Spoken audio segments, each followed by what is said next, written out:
अस्सलाम वालेकुम। मोहम्मद सिद्दीक़ मिठू बाबा अला मौज़ू कलाम। वाह कंहिं ख़ूब चयो आहे, जज़्बात खे सम्झे, एहसासनि खे सम्झे, पर पंहिंजो उहो जो बिना चवण जे हर ॻाल्हि सम्झे। वाह कंहिं ख़ूब चयो आहे, जज़्बात खे सम्झे, एहसास खे सम्झे, पर पंहिंजो उहो जो बिना चवण जे हर ॻाल्हि सम्झे। सुठो ऐं ख़राब ॾींहुं जंहिं टहिलक खे टकवियट ॾे, इहो टहिलक पुरख़ुलूस मज़बूत आहे।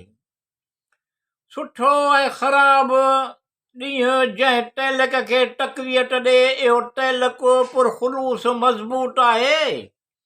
इहो अहसासु जंहिंखे ख़ूबसूरत जज़्बे जे बुनियाद परवान चढ़ंदो आहे, सम्झे।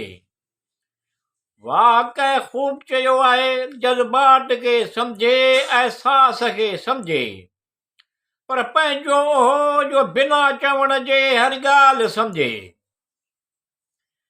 पंहिंजे क़ीमती वक़्त जा कुझु लम्हा ॾियणु, पंहिंजे क़ीमती वक़्त जा कुझु लम्हा ॾियणु, कंहिंजी ॿुधणु, कंहिंजे अखियुनि जा ॻोढ़ा नरमीअ सां उघणु, सम्झे। वाह कंहिं ख़ूब चयो आहे, जज़्बात खे सम्झे, एहसास खे सम्झे, पर पंहिंजो उहो जो बिना चवण जे हर ॻाल्हि सम्झे। ज़िंदगी गुज़ारण लाइ तक़रीबन एहसास मोहबत सभ खां अहम आहे।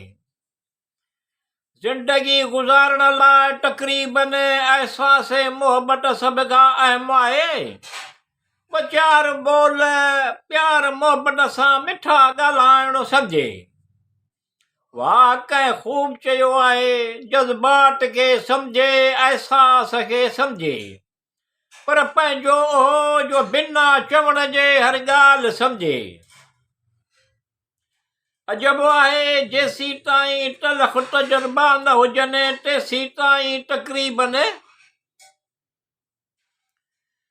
अजब आहे जेसीं ताईं तलख़ तजुर्बात न हुजनि, जेसीं ताईं तक़रीबन पाण मथां न गुज़रे, तेसीं ताईं ॼणु अहसास कोन थो थिए, सम्झे।